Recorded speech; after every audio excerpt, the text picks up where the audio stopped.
There is a hadith in Bukhari Muslim that the resurrection of the one who died has been established. The afterlife of those who have died has already begun. One is the big last day, it will come later. The chain of reward or punishment began with death. On that day the sky will be like molten metal. And the mountains will be like colored wool. Such will be uprooted. This will be the status of mountains. Gravity will be disturbed, then everything will be flying.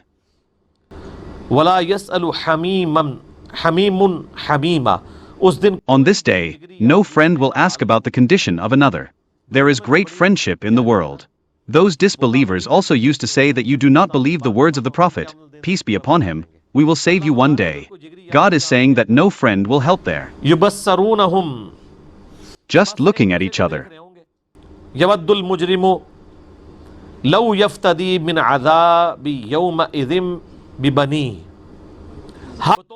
Every criminal would wish to give his sons as ransom to avoid punishment.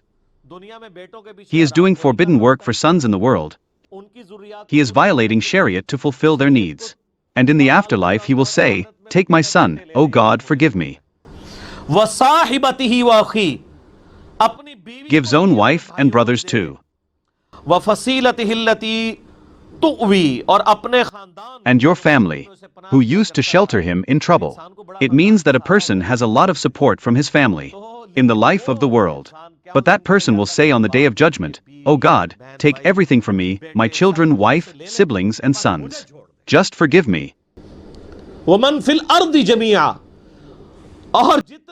And all those who live in the earth.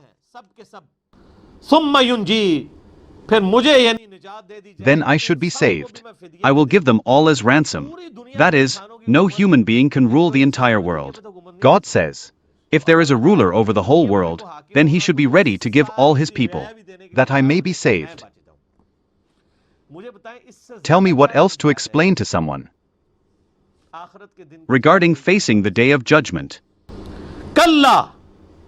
No. This is the translation of it.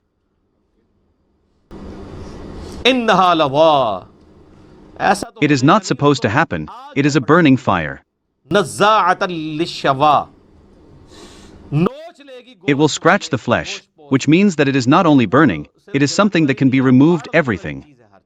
O God, save us from the fire of hell. The fire will call who turned his back on the truth in the world. That fire will call him to its side. Will scratch itself. And he continued to collect wealth, not spent in the way of God. Of course, God created humans to be greedy by birth, which means that God has placed weaknesses in humans. Therefore, there is a test. If there is no weakness in a person, then there is no test. If God had placed in the human body that he would not keep anything with him, he would feed and drink the people. Then the virtue of collecting. There were no virtues to spend. The virtues of spending are therefore. That is in its nature to collect.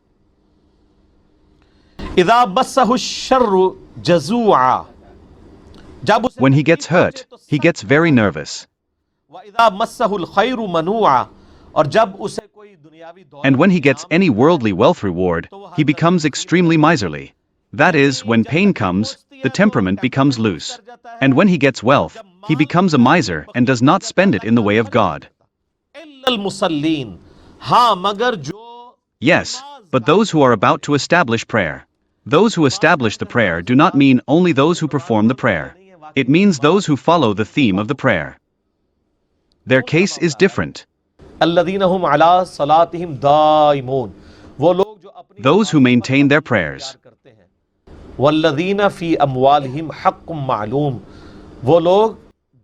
Those who have fixed rights in their possessions. They know that this is what God has given me. God has tested the poor by not giving them. And by giving me money, it is a test. My temptation is that I have to spend on the poor. Just as the test of the poor is that they have to be patient. In this way, the test of the rich is that he has to spend his wealth on the poor. God has reserved rights in my wealth for the beggar and for the deprived as well. I have to give to the one who asks from himself. And it is my responsibility to give to those who do not ask for it because of shame. And who firmly believe in the day of judgment. And they are always afraid of the punishment of their Lord.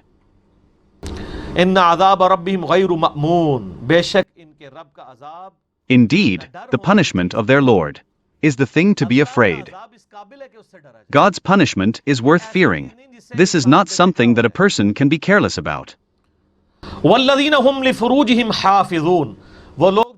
People who protect their private parts, except for their wives,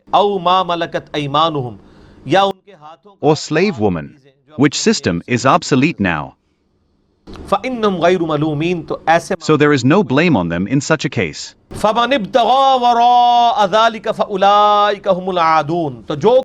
So whoever chooses another way to fulfill his desires, so they are people who go beyond limits.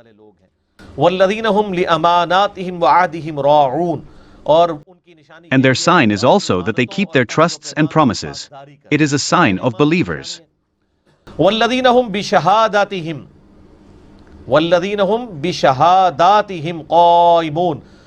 And there are those who stand by their testimonies. One is a great testimony. What our souls have covenanted with God. Stick to it. And in the world too. This topic is mentioned in many places in the Holy Quran. That is a sign of the people of faith, even if they have to testify against their parents, children, and relatives. So they do justice. By the way, these are all bookish things. Practically, it is very difficult to follow them, sir. It is very difficult work. Those who guard their prayers. One is the outward protection, not to let the prayer be delayed. Give the protocol and perform the prayer in congregation. One who has done good deeds.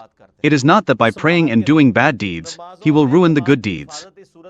Keep them safe. The protection of prayers and good deeds is in the case that after praying, you do not do such deeds that those good deeds are lost due to these sins. Obviously, ultimately, good deeds will be weighed against sins. If someone has committed more sins than what he has prayed, these prayers will not save him. Sins will drown the good deeds as the good deeds eat the sins. In this way, sins also destroy good deeds. Such people will be in honorable paradises.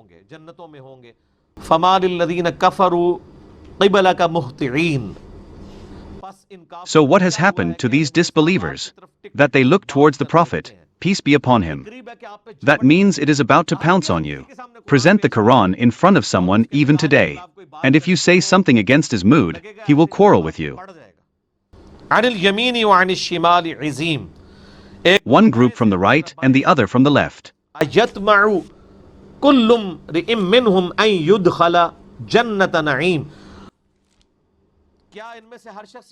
Does every one of them wishes that he will be given paradise without faith and deeds?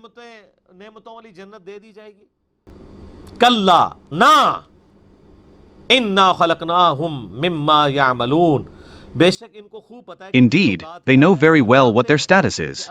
They know what God has created them from. In their knowledge, what are they made of?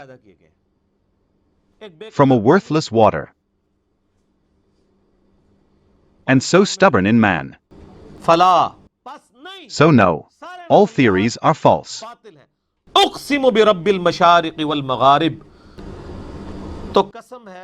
So, by the Lord of all the Easts and Wests, surely we have power over it. On what? That we bring better people than you. I mean, eliminate you from the world and bring better people. And we are not incapable of doing so. That is, if God wills, He will destroy the disobedient and settle all the righteous people here. This is what is happening in the world. Do not think this is a weakness of God. O Prophet, leave them alone. It keeps playing while engrossed in its myths. until it reaches this day, which is the day of our meeting promise. This is a big threat. In other words, if God makes someone in this world happy, then don't think that God is more pleased than me. God is saying, O Prophet, leave your opponents. If I am giving them ease, then I am giving it ease to them, so that this punishment becomes more obligatory on them and it reaches its end.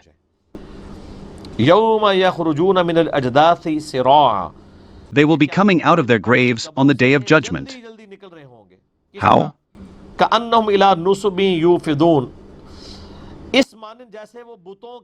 This means that they are running towards the place where the idols were. That is, in the world, as they used to go to the shrines of polytheism with as much enthusiasm. In the same way, on the day of judgment, they will be dragged out of the graves towards the arena of doomsday. Humans will have no authority. There will be no signboards on it. That everyone gathered here. No. It will be built in. The way a child is born, it does not have to be taught how to drink milk. Put the feeding bottle in the mouth and start drinking. So when a person will be alive after death, he will automatically have programming in his mind. All people will be running in the same direction. No one will know why they are going, but they will know to go here. So God has compared it to the way they used to go to the places of worship of their idols. In the same way, they will be gathering powerless in the arena of doomsday. But then there will be another problem. On this day, their eyes will be bent.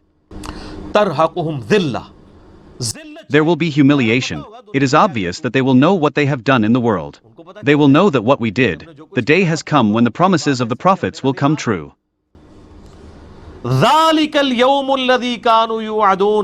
That day which was promised to you in the world, that you have to die and appear to your Lord.